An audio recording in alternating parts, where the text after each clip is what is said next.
Assalamualaikum warahmatullahi wabarakatuh. Alhamdulillahillazi arsala rasulahu bil huda wa dinil haqq liyuzhirahu 'ala ad-dini kullih wa kafa billahi shahida. Asyhadu an la ilaha illallah wahdahu la syarika lah wa asyhadu anna sayyidana Muhammadan abduhu wa rasuluh la nabiyya ba'dah. Allahumma salli wa sallim ala sayyidina Muhammadin wa ala alihi wa ashabihi rasulillahi ajma'in, amma ba'du. Rabbi israh li sadri wa yassir li amri wahlul 'uqdatam min lisani yafqahu qawli. Subhanaka la ilma lana illa ma 'allamtana innaka antal alimul hakim. La haula wa la quwwata illa billahil aliyil azim. Saudaraku, sahabatku yang insya Allah semua kita dimuliakan Allah Subhanahu wa taala. Mengawali majlis ilmu kita ini, marilah kita sejenak bersyukur pada Allah. Terima kasih pada Allah. Allah masih beri kita peluang, beri kita kesempatan untuk menikmati hidup di dunia ini. Entah sampai bila Allah izinkan, wallahu a'lam. Namun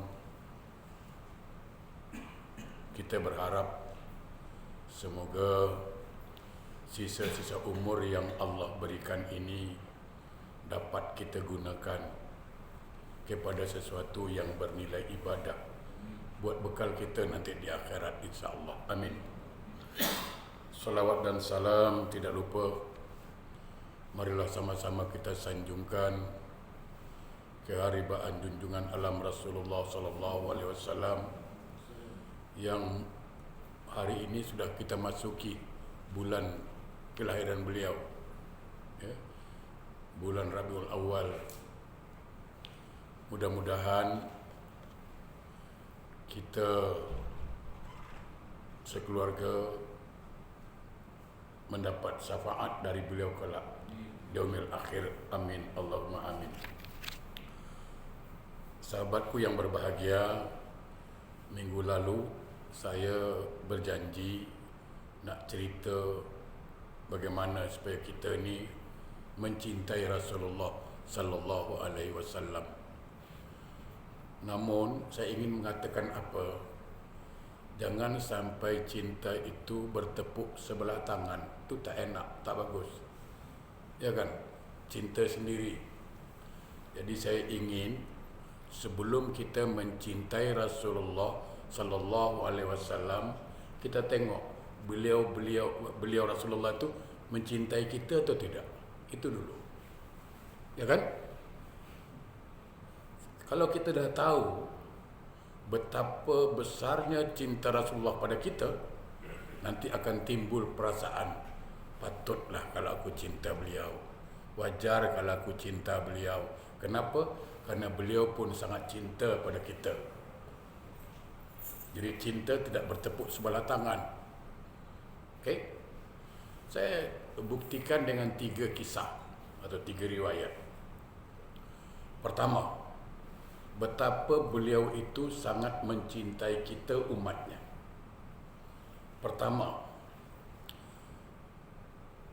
kita memang pernah dengar atau paling tidak baca kitab bahawa manusia yang pertama dibangkitkan dari kubur nanti siapa? Rasulullah sallallahu alaihi wasallam. Beliau manusia pertama yang akan dibangkitkan nanti dari kubur. Nah, bila beliau dibangkitkan dari kubur, pertanyaan beliau yang pertama apa? Itu. Ketika malaikat membangkitkan beliau dari kubur, beliau tanya, "Aya yaumin hadza ya Jibril?" Ini hari apa Jibril? Hari apa ni? Apa kata Jibril? Hadza yaumas sa'ah. Ini hari pembalasan. Ini hari yang dijanjikan Allah. Bila beliau tahu ini hari pembalasan, ini hari kebangkitan, apa perkataan beliau? Jibril, aina tarakta ummati? Tengok. Kalau ini hari pembalasan, kalau ini sudah hari kiamat, aina tarakta ummati? Di mana umatku? Tengok. Beliau tak ingat istrinya. Istrinya dia sayang istri. Beliau sayang Khadijah. Beliau sangat sayang dengan Aisyah. Beliau sangat sayang dengan Fatimah. Tapi bukan Khadijah yang dia ingat. Yang pertama sekali. Bukan Aisyah yang dia ingat. Bukan. Bukan Fatimah yang dia ingat. Siapa yang dia ingat? Kita umatnya. Allahu Akbar. Allahu Akbar. Aina tarakta ummati? Di mana kau tinggalkan umatku? Inilah kerisauan beliau terhadap kita. Betapa cintanya beliau melebihi cintanya kepada isteri, cintanya kepada anak. Cuba kalau saya lah dibangkitkan pertama sekali, atau Ustaz Azmi, macam mana? Agak-agak lah. Saya dibangkitkan pertama sekali, datang Jibril, bangun Ustaz, bangun. Sekali bangun apa jadi? Hari apa ni Jibril? Hari kiamat lah bro. Hari kiamat. Kiamat lah. Mana orang rumah aku? Anakku mana? Kita tanya anak, orang rumah kan? Rasulullah tidak. Aina tarakta ummati? Mana umatku? Luar biasa cinta beliau. Itu yang pertama. Yang kedua, ini penting. Beliau sudah masuk surga. Bayangkan, sudah masuk dalam surga. Itu dalam kitab dikatakan, sebuah riwayat yang panjang. Tidak tenang beliau dalam surga. Kenapa? Masih memikirkan umatnya yang masih belum selesai. Minta, ya Allah. Kata Allah, ada apa ya Muhammad? Engkau gelisah. Padahal Allah Maha mengetahui. Apa kata Rasulullah? Allah, izinkan aku keluar sebentar. Aku ingin melihat umatku, bagaimana keadaannya. Dah masuk surga, minta keluar. Nak tengok keadaan umatnya, bayangkan. Bila dia lihat umatnya meniti sirat, laju aja macam kilat, al-barqun. Beliau senyum. Senyum beliau. Tapi bila tertatah titik, itu dia. Bila dia tengok umatnya meniti sirat agak tertatah titik, bila nak jatuh aja, beliau angkat tangan, ya Rabb, ya Rabb, sallimu ummati, sallimu ummati, selamatkan umatku ya Allah, selamatkan umatku. Tengok, subhanallah, Allah karim. Bila dia lihat umatnya tertata titih ketika meniti sirat, dia angkat tangan, ya Rabb, sallimu ummati, sallimu ummati, selamatkan umatku, selamatkan umatku ya Allah. Dah masuk surga, minta dikeluarkan. Untuk apa? Dia risau keadaan umatnya. Tuh, betapa sayangnya beliau pada kita. Wajar kalau kita mencintai beliau, wajar. Karena cinta tak mungkin bertepuk sebelah tangan. Dalam sebuah riwayat lagi, pernah satu hari beliau risau. Lalu Jibril mengatakan apa? Ya Muhammad, Allah berkirim salam kepadamu. Andai kata umatmu seumur hidup melakukan dosa, setahun sebelum beliau meninggal dunia, dia bertaubat, Allah akan ampunkan dosanya. Ini berita tujuannya disampaikan untuk menyenangkan hati beliau yang selalu merisaukan kita. Dia risau dengan kita. Tapi Allah beri kabar gembira. Andai kata umat engkau berdosa seumur hidup, setahun sebelum beliau meninggal, umatmu meninggal, dia bertaubat dengan sebetul-betul taubat, Allah akan terima taubatnya dan Allah akan ampunkan dia. Lalu Rasul mengatakan, Alhamdulillah, syukur. Tapi Jibril, ada tapi tu, setahun itu 12 bulan, aku khawatir umat aku tak sanggup. Mohonlah pada Allah, pergilah, minta sama Allah, kurangkanlah, minta kurang. Tengok, Jibril pergi jumpa Allah. Tak lama sesudah itu datang lagi, ya Muhammad, Allah berkirim salam kepadamu. Andai kata umatmu seumur hidup berdosa, berbuat maksiat, sebulan sebelum beliau meninggal. Tadi setahun, ini dah kurang sebulan, bayangkan. Bukan sikit punya potongan, dari 12 bulan jadi sebulan. Sebulan sebelum beliau umat meninggal, dia taubat pada Allah dengan sebenar-benar taubat. Allah ampunkan dosanya dan berhak masuk surga. Senang hati beliau, senangnya hati beliau, gembira beliau. Tapi beliau mengatakan apa? Ya Jibril, 1 bulan itu 4 minggu. Aku khawatir umat aku pun tak sanggup. Tak sanggup. Kalau boleh minta kurang lagi lah. Pergi lagi Jibril, balik lagi ya Muhammad, Allah memberikan salam kepadamu. Seumur hidup umatmu berdosa, seminggu sebelum dia meninggal, dia bertaubat, Allah ampunkan dosanya dan berhak masuk surga. Alhamdulillah. Tapi seminggu 7 hari Jibril, tengok, suruh pergi lagi tu.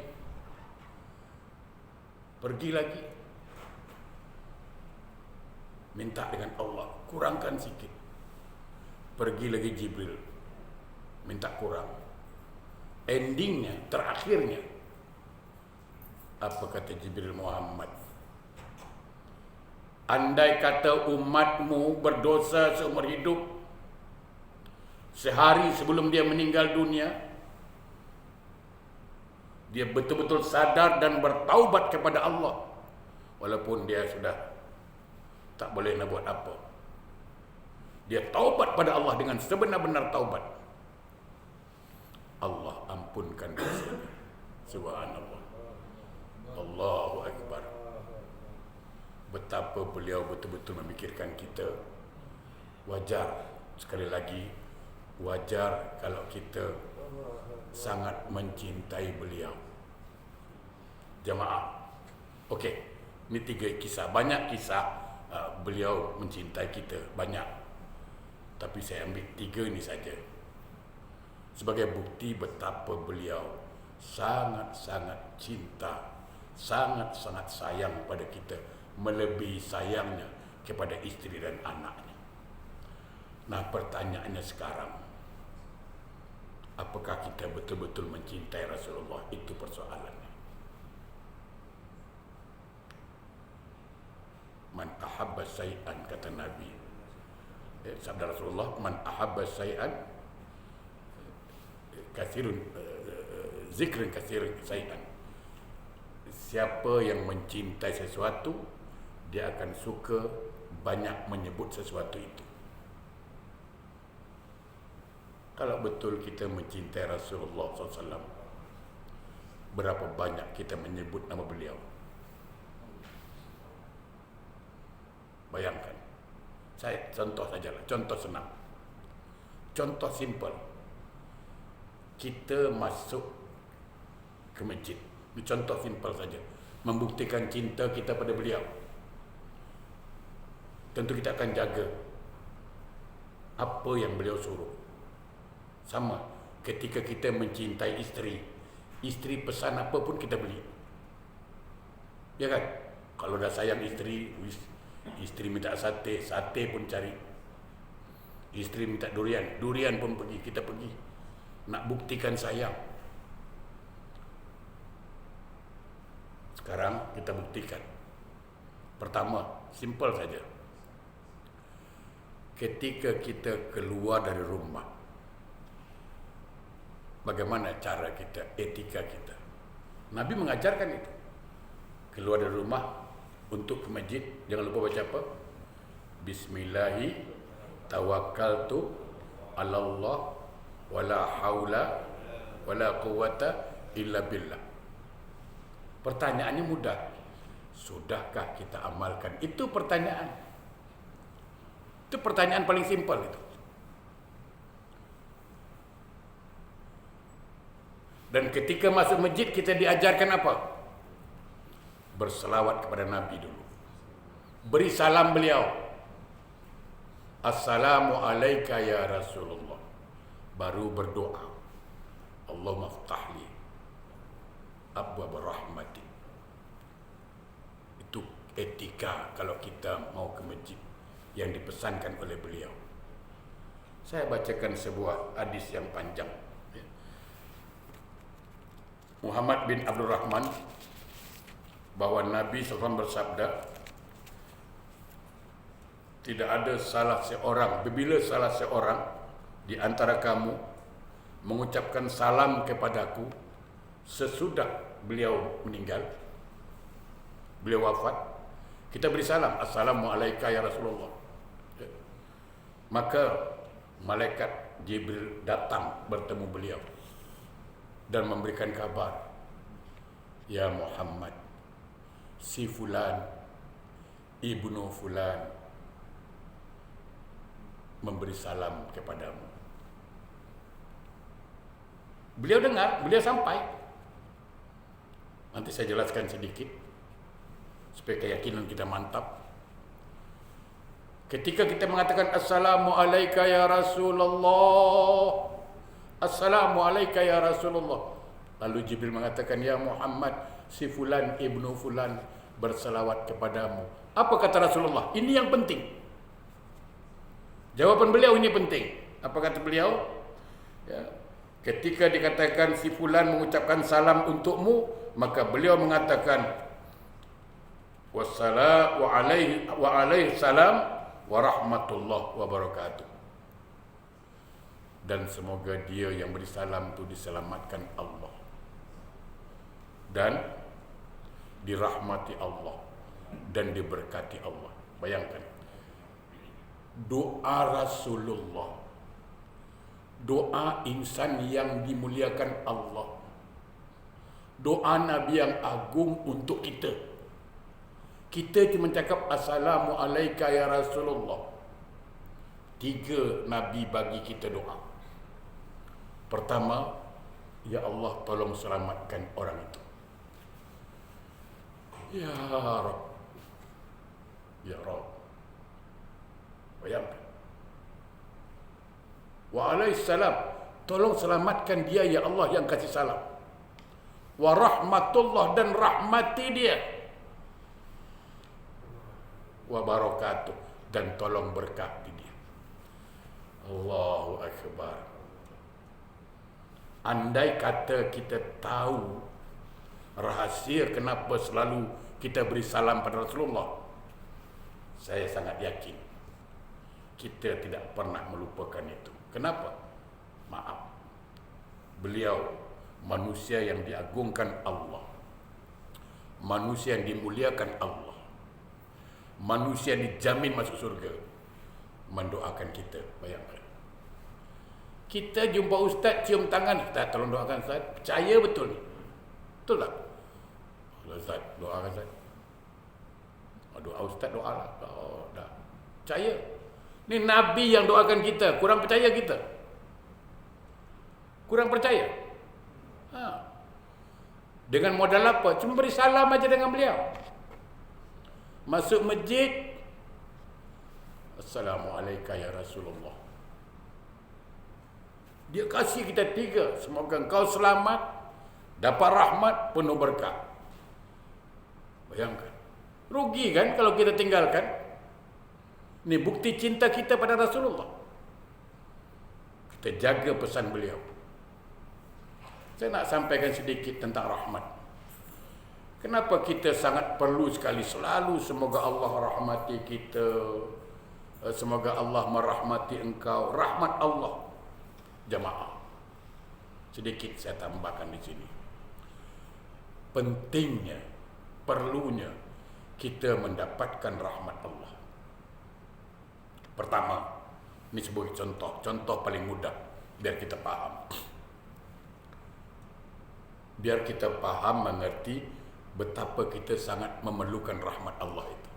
Nah, contoh, kalau kita pergi haji atau pergi umrah, nanti pihak travel agent akan beri sebuah beg besar. Ada kan itu?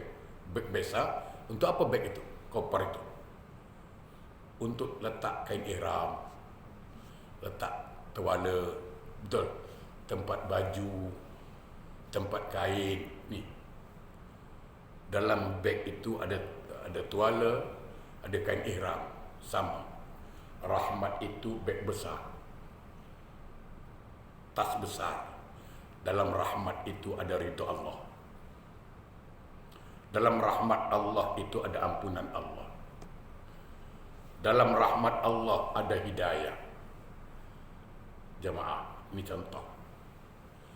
Cuba bayangkan atau lihat Quran surah An-Nur 21 supaya hilang sifat sombong. Apa kata Allah? A'udzubillahi minasyaitonir rajim.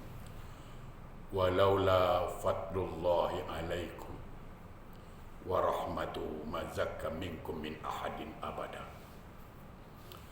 Kalau bukanlah atas rahmatku, kata Allah, kalau bukan karena rahmatku, kata Allah, tidak ada orang yang bersih selama-lamanya. Artinya apa? Kita boleh datang ke masjid bukan soal sehat. Banyak orang sehat tapi tak pergi masjid. Betul? Kenapa? Kerana rahmat Allah dia tak dapat. Tapi ketika kaki ni dapat rahmat Allah, ketika kita dapat rahmat Allah, ringan saja nak datang masjid. Saya ada duit, tapi tak semua orang boleh bersedekah, kecuali rahmat Allah. Kalau Allah rahmati dia, terbuka pintu hatinya, nah, ringan tangan ini. Ini supaya kita faham betapa penting rahmat Allah. Kita angkat takbir Allahu Akbar bukan karena kuat. Kawan saya angkat besi, angkat batu, angkat kuat, dia angkat besi sampai 100 kilo dia angkat, beras dia angkat. Angkat takbir tak kuat. Betul. Dia cakap sini habis sini aja. Angkat besi kuat, angkat batu kuat. Tapi suruh angkat takbir tak kuat. Kenapa? Karena angkat batu tak perlu hidayah Allah. Fisik. Betul. Angkat besi tak perlu hidayah Allah. Fisik. Tapi angkat takbir. Angkat takbir memerlukan hidayah Allah. Memerlukan hidayah Allah. Tanpa hidayah Allah, dia tidak mungkin. Nah, hidayah itu masuk dalam rahmat tadi. Bagaimana kita mau diampunkan Allah? Saya mau tanya. Mustahil Allah ampunkan kita kalau sebelum dia rahmati dulu. Kerana rahmat Allah itu, kadang-kadang saya tanya orang Islam, saya tanya jugalah, bagi tahu saya secara simple, secara awam, apa itu rahmat Allah? Dia jawab apa? Rahmat-rahmat lah, selesai. Saya bilang, apalah engkau ni? Minta dijelaskan. Kau selalu minta rahmat Allah. Saya nak tanya rahmat Allah tu apa? Rahmat Allah lah. Tanya pula bangang punya ustaz. Saya pula cakap bangang. Kesenaya je saya tanya. Inilah. Dia pula darah tinggi. Padahal simple jawabnya. Secara awam. Rahmat Allah itu adalah dua sifat Allah yang bersatu. Sifat Ar-Rahman dengan sifat Ar-Rahim. Bila Ar-Rahman plus Ar-Rahim, maka dia rahmat. Nah, sekarang kita urai sedikit supaya kita faham betapa penting rahmat Allah. Kalau sifat Ar-Rahman, sifat pengasih, itu semua makhluk dapat, berhak mendapatkannya. Contoh rezeki. Rezeki itu di bawah sifat rahmat. Rahmat Allah, pengasih Allah. Dia solat ke, dia tak solat ke, rezeki dia ada. Dia kafir ke, dia Islam ke, rezekinya ada. Jadi tak payah bersungut ni, tak payah lagi membebel. Dia tak solat tapi rezeki banyak. Bro, ini masalah lain. Kita tak payah nak membebel. Ini masalah Ar-Rahman. Beza dengan Ar-Rahim nanti. Kan ada itu kita. Dia tak sembahyang lah, kaya tapi tak pergi haji, tapi tengok kereta besar, rumah, kondo, lasat lah. Tak. Tengok tak pernah sembahyang tapi tengok tak sakit-sakit, sehat aja. Kawan saya rajin ke masjid, batuk-batuk sekarang. Tengok. Dia lupa bahawa rezeki, umur itu di bawah naungan Ar-Rahman. Nah, semua dapat. Tak kira tu Islam ke tak Islam. Tapi sifat Ar-Rahim, ini dia. Sifat Ar-Rahim itu hanya ada diberikan pada orang-orang yang Allah pilih. Itu makanya dilarang kita memutuskan tali silaturahim. Itu yang penting. Bukan tali silaturahman. Saya pernah dengar ustaz cakap, jaga silaturahman, jaga silaturahman. Tak. Yang disuruh apa? Jaga silaturahim. Itu makanya saya pesankan balik. Sebagai bukti cinta kita kepada Rasulullah, mari kita amalkan sunnah beliau. Begitu kita keluar dari rumah, amalkan. Bismillahi tawakkaltu ala Allah, wala haula wala quwata illa billah. Siapa yang baca doa ini keluar dari rumah, kata ulama, maka dia dijamin selamat. Bila sampai ke masjid saja, langsung beri salam. Assalamualaikum ya Rasulullah. Sampai tak? Sampai. Jemaah, ini perhatikan betul-betul. Pernah dengar atau tidak? Pernah tahu atau tidak? Ada satu kuburan yang sudah ratusan tahun yang lalu atau puluhan tahun yang lalu digali. Ternyata ada mayat yang masih utuh, masih bagus. Kain kafannya pun tak koyak. Pernah dengar? Pernah? Belum? Oh, belum pernah dengar. Ada. Yang kemarin Imam Nawawi Al-Bantani di Mekah kan kena gali kubur dia. Masih bagus. Masih bagus. Kenapa? Banyak orang dalam kubur tu, ketika digali masih bagus mayatnya, jasadnya. Kenapa? Kerana penghafaz Al-Quran, penghafal Quran. Kalaulah penghafal Al-Quran saja bumi malu nak makan jasadnya, maka demi Allah saya katakan, Rasul mengatakan bumi diharamkan makan jasad para nabi dan rasul. Jadi Rasulullah itu masih utuh, masih sempurna jasadnya, tidak hancur, tidak. Karena beliau Rasulullah bersabda dalam sebuah riwayat, maka jasad para rasul, jasad para nabi diharamkan dimakan bumi. Kalau kita ke Madinah itu nanti ada cerita bagaimana ada pihak-pihak dulu cuba menggali kan. Itu ada kisah lah. Silakanlah tanya Mutawakkil di Madinah nanti kalau kita ke Madinah. Ya. Jadi kalau rahmat itu dua sifat yang bersatu. Jadi kalau Ar-Rahman semua dikasih, Ar-Rahim itu pilihan Allah. Nah, ketika rahmat Allah kita dapat, Dari mana kita dapat? Nah, salah satu ilmunya apa? Karena kita beri salam kepada Nabi tadi. Assalamualaikum ya Rasulullah. Rasul langsung doakan kita. Alaihi salam, selamatkan dia. Wa rahmatullah, rahmati dia. Nabi yang mendoakan. Wa barakatuh, berkati kehidupannya. Karena Allah merahmati kita, Allahu Akbar, maka Allah akan ampunkan kita. Ini kata kuncinya. Karena Allah tak mungkin ampunkan kita kecuali dia rahmati dulu. Allah beri kita hidayah. Karena Allah tidak mungkin berhidayah kecuali dia rahmati orang itu dulu.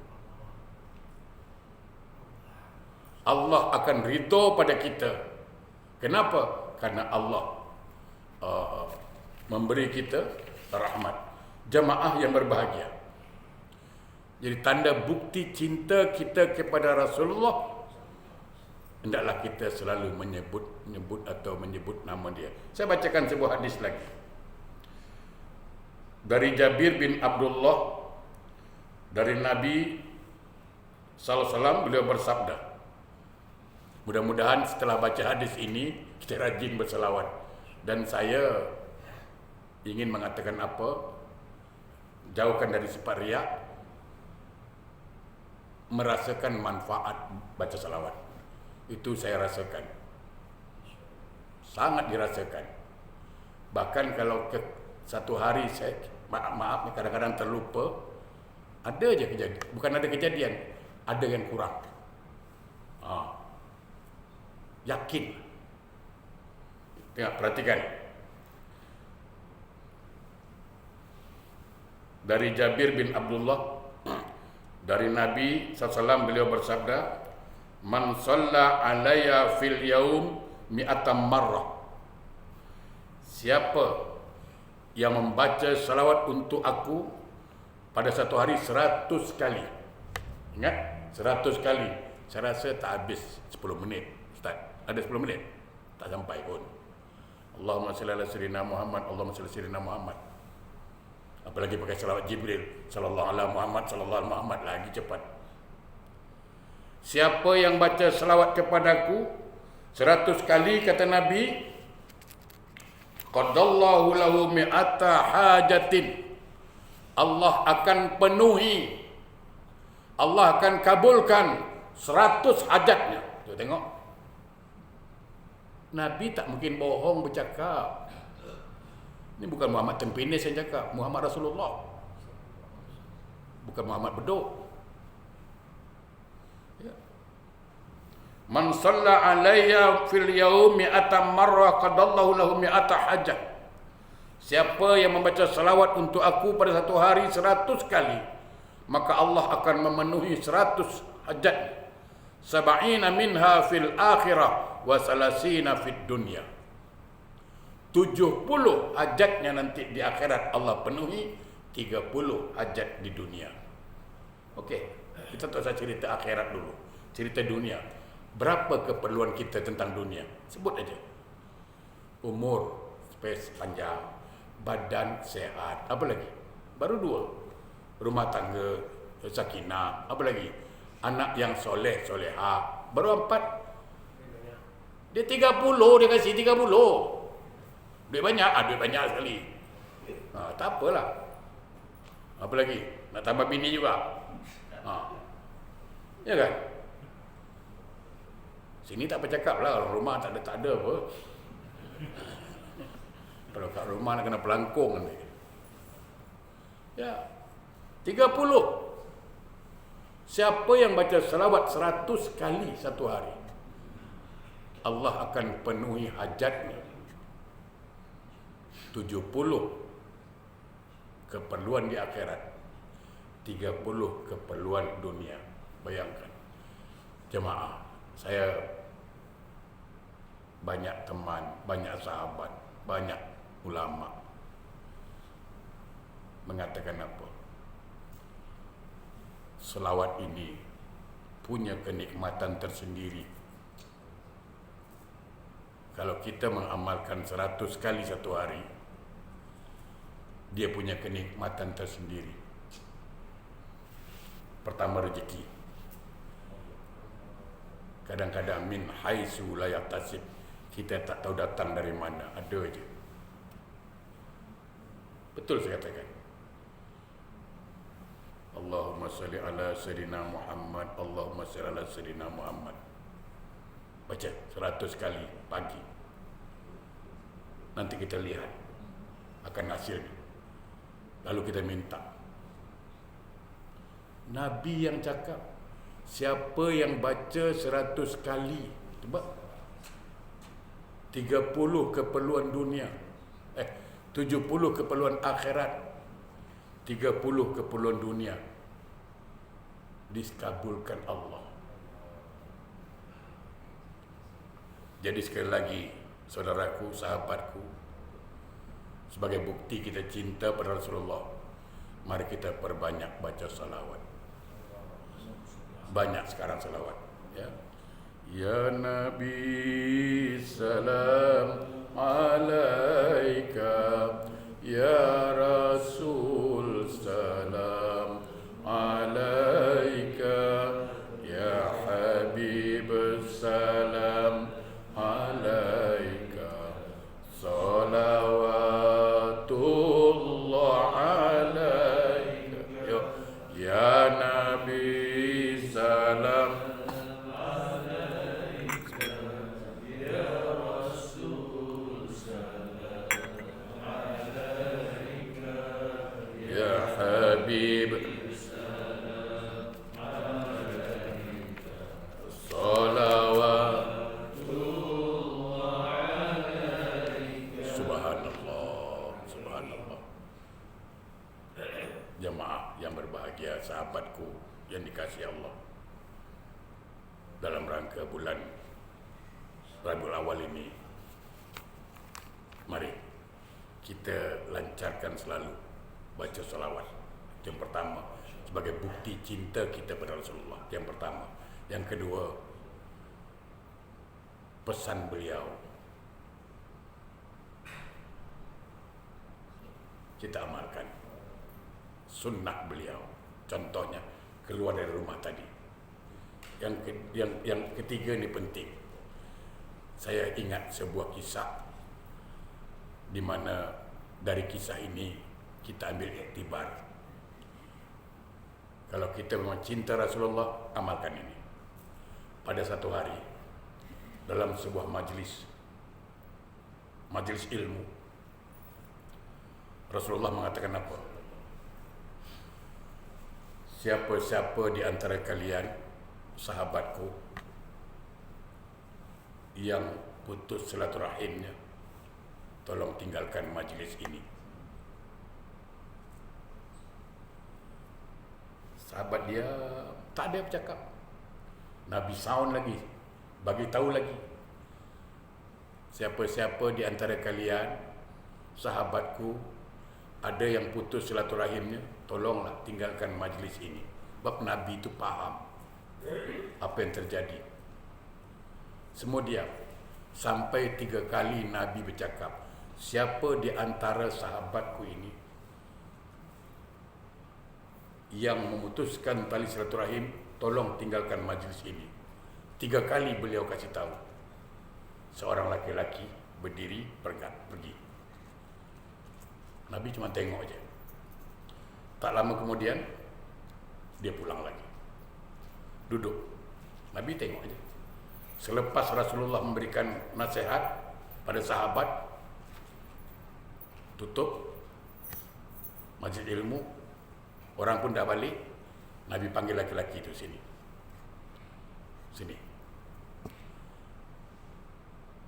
Tadi ketika saya mengatakan siapa yang putus tali silaturahim, tinggalkan majlis ini. Ku tengok engkau yang pergi tadi, ada apa?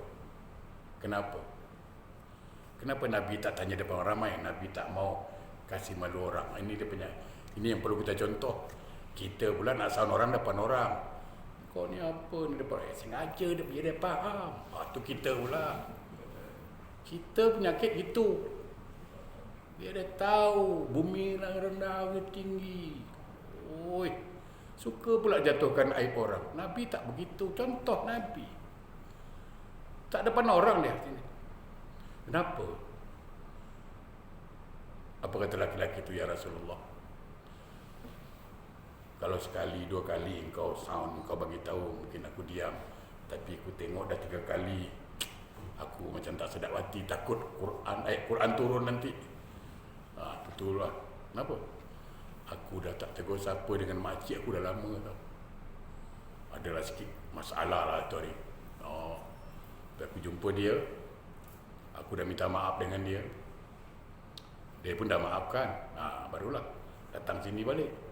Apa kata Rasulullah? Kenapa Nabi sampai cakap tinggalkan majlis ini? Kan Nabi tahu. Kata Nabi apa? Sungguh malaikat rahmat tak mau turun. Malaikat rahmat tak mau turun dalam satu majlis bila dalam majlis itu ada orang yang putuskan tali silaturahim. Itu persoalannya. Saya cuma bayangkan begini. Kalaulah dalam sebuah rumah tangga putus tali silaturahim adik-beradik, agak-agak rumah tangga itu dirahmati Allah atau tidak? Tidak. Dalam sebuah perkumpulan ada yang putus tali silaturahim, bagaimana? Rahmat Allah datang? Tidak. Saya ingin katakan apa? Kita bukan sekali 2 kali dengar carahan, sering, selalu. Ustaz pernah cakap, siapa tak tegur siapa lebih dari 3 hari, Allah tolak amal ibadahnya. Betul? Bukan soal tidak sah, Allah tak terima. Kita ni berdoa terus. Ya Allah, Allahumma khtim lana ya Allah bi husnil khatimah. Ya Allah, tutuplah umur aku. Ya kan? Akhirlah hidup aku dengan husnul khatimah, sebaik-baik akhirat. Berbuih mulut berdoa, tapi silaturahim dia putus. Bagaimana kalau dia mati? Husnul khatimah? Tidak. Kenapa? Ada yang haram dia kerjakan. Bahkan dalam sebuah hadis ini ada ini dalam kitab diriwayatkan dari Anas bin Malik. Mudah-mudahan tanda kita cinta pada Nabi, apa yang Nabi cakap kita buatlah. Dia suruh kita buat. Cakap tinggal kita tinggalkan. Itu dia. Sebagai bukti cinta kita pada Nabi. Diriwayatkan dari Anas bin Malik, Nabi SAW bersabda, panjang hadisnya sambil satu aja. Khamsatun laisat lahum salatun. Ada 5 orang yang tidak diterima solatnya. Tolong jelaskan, tolong pahami. 5 golongan Allah tak terima solatnya. Tidak diterima, bukan tidak sah. Ini beza. Apa bezanya? Kalau tidak sah, itu bicara rukun dan syarat. Itu kaedah. Bila syarat dan rukunnya cukup, maka dia sah. Itu kaedah fikih itu. Cukup syarat dan rukunnya sah. Ini bukan cerita sah atau batal. Ini cerita Allah terima atau tidak. Itu masalah. Solatnya sah, tapi Allah tak terima. Itu yang menjadi masalah. Nah, di antaranya apa? Wal musarimul lazi. Disebut al-musarim. Apa itu al-musarim? Allazi la yukallimu akhahu fauqa salasati ayyam. Okey. Siapa itu yang tidak diterima salatnya? Mereka orang yang bertengkar dan tidak mau bercakap-cakap dengan saudaranya lebih dari 3 hari. Coba. Ayo. 3 hari halal. Saya tak tegur 3 hari halal. Lebih dari 3 hari haram. Nah, ketika lebih dari 3 hari, solat sah, tapi Allah tak terima. Nah, persoalannya bagaimana? Ketika solat tak diterima, bagaimana ibadah yang lain? Ada efek tak? Ada. Awalu yuhasabu abdun yaumal qiyamah solat. Iza saluhat sairu amalu, wa iza fasadat sairu amalu. Yang pertama Allah tanya di akhirat solat bagi seorang hamba. Solatnya diterima, yang lain diterima. Solat ditolak, yang lain ditolak. Nah, bila dia tak tegur siapa lebih dari 3 hari, solatnya tak diterima Allah. Ibadah yang lain juga tak terima. Ini masalah. Masalah ini. Nah, oleh itulah dalam rangka kita memperingati Maulidur Rasul, hari kelahiran beliau, kita mungkin tidak mampulah melaksanakan sepenuhnya sunnah-sunnah beliau.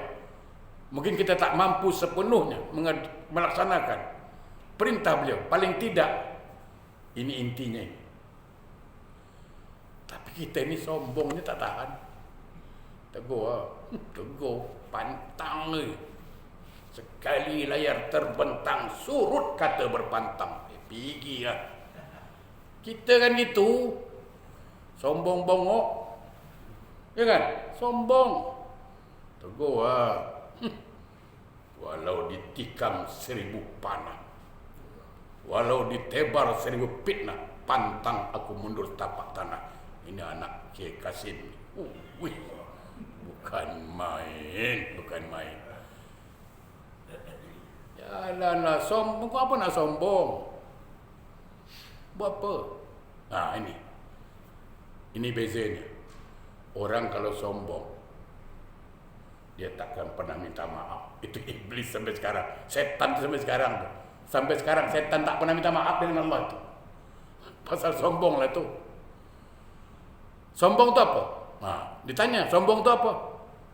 Nabi ditanya, ya Rasulullah, sombong itu apa? Ma makna kibri. Apa itu sombong? Nah, ingat, ini malam saya beritahu. Kalau orang bertanya apa itu sombong, jawab dengan hadis Nabi. Batrul haq wa ghamtun nas. Itulah sombong. Apa itu? Menolak kebenaran dan suka meremehkan orang lain. Dia Nabi cakap, siapa tak tegur siapa lebih dari 3 hari, Allah menolak solatnya. Allah tak terima solatnya. Bukankah ini kebenaran? Hadis Nabi kurang benar ke ucapan Nabi? Tapi dia tolak. Aku jangankan nak tegur dia, dengan nama dia pun aku dah nak muntah tau. Wah, tu dia punyalah sombong bangang, saya katakan. Ada. Tegur lah. Tak ada. Aku tegur-tegur tak ada. Okey. Sekarang kita tawaduk. Ada lagi masalah. Kawan tu, baguslah dia tegur. Tegur. Assalamualaikum. Orang dah tegur dia, dia pula sibuk iklan ke mana-mana. Orang tegur dia, ingat, kita tegur dia bukan pasal dia. Bukan. Aku rela tegur engkau, bukan pasal engkau tu. Tapi aku ingin ibadah aku diterima Allah. Itu. Aku rela tundukkan, kalahkan ini. Harga ini. Bukan? Kalahkan kemauan aku. Ego aku kalahkan. Karena aku ingin solat diterima Allah. Assalamualaikum. Selesai. Tapi kawan yang bangang, yang sombong ni, orang tegur dia, dia boleh iklan ke mana-mana. Sibuk kedai kopi. Malam dia sibuk tegur aku tahu. Aku buat dia je. Macam nak lempang. Betul. Buat dia je. Ya Allahu Akbar. Orang macam ini panjang umur juga kadang-kadang. Betul lah. Ada. Baru dia tahu. Aku buat tak tahu je. Dia baru tahu siapa aku. Astagfirullah. Kita tegur dia bukan pasal dia. Kita ingin solat diterima Allah, itu sebab aku tegur dia. Aku tegur dia bukan pasal dia. Aku ingin mati husnul khotimah. Sebab kalau aku tak tegur dia, aku mati su'ul khotimah. Aku tegur dia pasal apa? Pasal aku ingin masuk surga. Sebab orang yang putus tali silaturahim tidak akan masuk surga. La yadkhulul jannah qati'ur rahim. Tidak masuk surga orang yang putuskan tali silaturahim. Allahu Akbar. Nah, oleh karena itu, saudaraku, mari kita mengamalkan apa yang kita boleh buat. Pertama, banyak baca selawat. Kedua, mari kita lakukan pesan-pesan beliau, pesan-pesan Rasulullah untuk kita amalkan dalam kehidupan sehari-hari, terutama jaga silaturahim. Mudah-mudahan apa yang saya sampaikan bermanfaat. Yang benar datang dari Allah, yang salah dari saya. Mohon maaf atas segala kekurangannya. Terima kasih perhatiannya. A'udzubillahi minasyaitonirrajim. Bismillahirrahmanirrahim. Alhamdulillahirabbil alamin. Allahumma shalli ala sayyidina Muhammad wa ala ali sayyidina Muhammad. Ya Allah, kami mohon padamu ya Allah. Seandainya di antara kami di sini ada yang putus tali silaturahimnya, maka lembutkan hati mereka, tundukkan hati mereka padamu ya Allah. Mudahkanlah mereka untuk dapat saling menjalin tali silaturahim. Ya Allah ya Rahman ya Rahim, ampunkan segala dosa dan kesalahan kami, dosa kedua orang tua kami, dosa anak-anak kami. Bimbing kami ya Allah, tuntun kami ya Allah menuju jalan yang Kau ridhoi. Gairahkanlah perasaan kami, doronglah hati kami ya Allah untuk selalu taat kepadamu, meninggalkan laranganmu. Rabbana atina fid dunya hasanah wa fil akhirati hasanah wa qina azabannar. Alhamdulillah. Assalamualaikum warahmatullahi wabarakatuh.